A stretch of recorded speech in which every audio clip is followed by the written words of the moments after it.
बिस्मिल्लाहिर्रहमानिर्रहीम।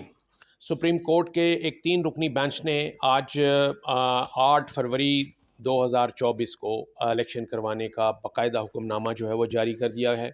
और ये हुक्मनामा जब सदर ममलिकत और इलेक्शन कमीशन ऑफ पाकिस्तान ने इत्तफाक राय किया कि 8 फरवरी को इलेक्शन होगा, तो उसके बाद इस तारीख को उन्होंने अपने हुक्मनामे का हिस्सा बनाया है।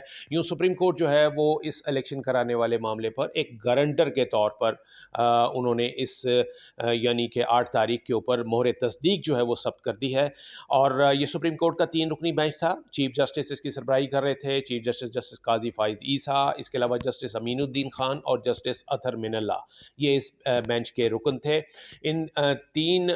इस 3 रुकनी बेंच ने गुज़िश्ता रोज़ इलेक्शन कमीशन को यह हदायत जारी की थी कि वो सदर ममलिकत से मुलाकात करें। इलेक्शन कमीशन ने कल अदालत को बताया था कि उनके मुताबिक ये 11 फरवरी को इलेक्शन जो है वो करवाने वाले हैं, और उन्होंने तजवीज़ दी है सदर ममलिकत को भी कि ये 11 फरवरी को इलेक्शन होंगे। लेकिन इस 11 फरवरी को तारीख को कंफर्म करने से पहले चीफ जस्टिस ने बाकायदा तौर पर इलेक्शन कमीशन को यह हदायत जारी की थी कि वो जाएं और सदर ममलिकत से मुलाकात करें, और उस मुलाकात के बाद सदर ममलिकत की राय लें, उनसे मुशावरत करें। उनसे मुशावरत के नतीजे में जो डेट आएगी इलेक्शन की, उसको काबिल कबूल समझा जाएगा। और इसका बैकग्राउंड भी ये था कि इससे पहले जब ये कंट्रोवर्सी रही कि ये इलेक्शन की तारीख देना जो है वो किसका इख्तियार है आईन व कानून के तहत, कहा जा रहा था कि जब इलेक्शन एक्ट 2017 में तरमीम हो गई तो उसके बाद ये इख्तियार जो है सदर ममलिकत का नहीं है बल्कि इलेक्शन कमीशन का है। लेकिन आइन में दर्ज है कि सदर ममलिकत जो है वो इलेक्शन की तारीख दे सकते हैं। इसके ऊपर इबाम चल रहा था, एक कंट्रोवर्सी थी जिसकी वजह से मामला जो है वो यहीं पर ही रुका हुआ था। इलेक्शन की तारीख सामने नहीं आ रही थी और इलेक्शन कमीशन कहता था कि सदर का इख्तियार नहीं है, इससे उनसे मुशावरत की ज़रूरत नहीं।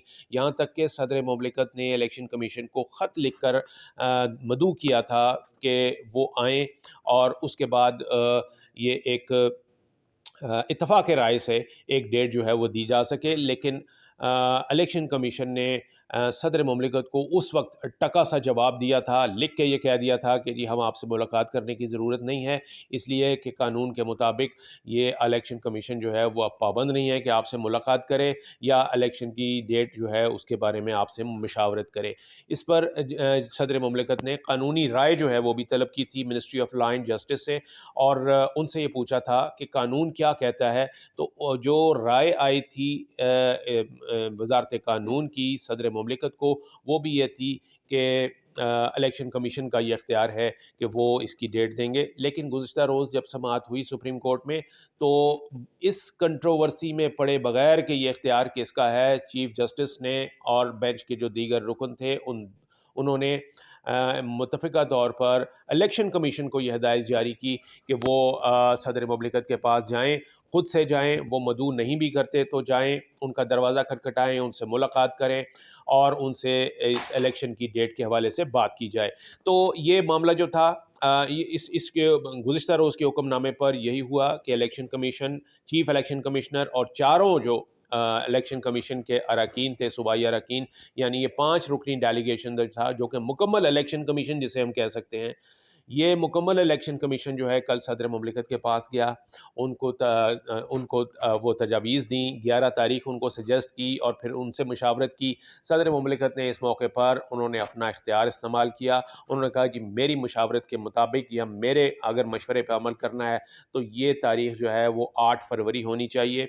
इसके ऊपर इत्तफ़ाक़ राय किया गया और उसके बाद फिर गुज़िश्ता रोज़ ही प्रेस नोट जारी किया गया ऐवान सदर से और इलेक्शन कमीशन से। उन दोनों में ये कहा गया कि 8 तारीख के ऊपर इत्तफाक हो गया है। आज जब ये केस की समाअत शुरू हुई तो ये बताया गया, चीफ जस्टिस ने तलब किया कि जी वो जो सदर ने जिस पर ये इत्तफाक राय किया है या उन्होंने जो सजेस्ट की है, उनके दस्तखत वाला कागज़ जो है, वो डॉक्यूमेंट जो है वो अदालत में सबमिट कराया जाए। इसी तरीके से जो मीटिंग हुई है इलेक्शन कमीशन की सदर ममलिकत के साथ, उसके मिनट्स जो हैं वो दिए जाएँ। ये तमाम डॉक्यूमेंट्स जो हैं अटॉर्नी जनरल ने सुप्रीम कोर्ट में जमा कराए। उसके बाद आज ये हुक्मनामा लिखवा दिया गया बाकायदा तौर पर कि 8 फरवरी को मुल्क में इलेक्शन होने हैं। कौमी असम्बली का और चारों सूबाई असम्बली का इलेक्शन होगा, और इसके ऊपर अब कोई रियायत नहीं होगी और इस तारीख से को पीछे नहीं हटेगा।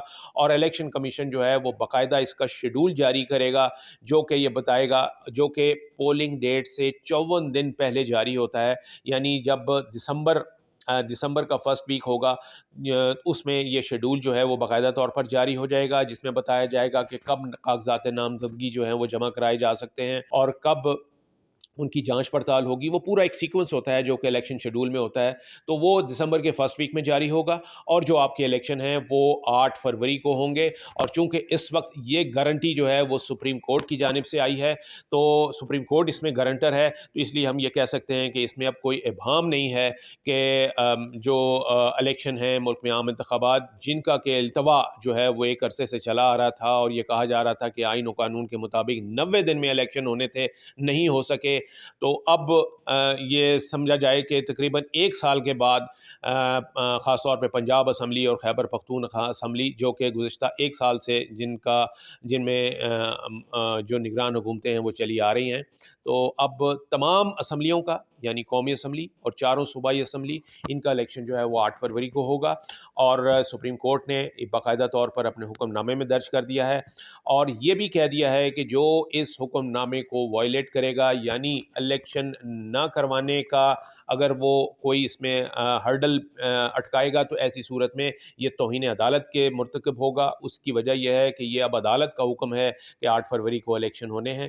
तो इसलिए अब यूँ कह सकते हैं हम कि हम इस वक्त कौम जो है वो इलेक्शन मोड में है, इलेक्शन की तैयारियां हैं। जितने भी फ़रीक़ैन थे उन्होंने आज के हुक्मनामे में अपनी जो तस्दीक है, वो अपना जो कंसेंट है वो उसमें शामिल की है। इसमें पॉलिटिकल पार्टीज़ भी हैं, इसमें इलेक्शन कमीशन भी है, इसमें सदर मुमलिकत भी हैं, और जितने भी स्टेक होल्डर्स थे जो इस मुकदमे में पार्टी बने थे, उनके दस्तखत जो हैं वो आज ले लिए गए हैं, और वो गारंटर हैं और इस बात के मुल्क में जो इलेक्शन है वो अब 8 फरवरी को होंगे।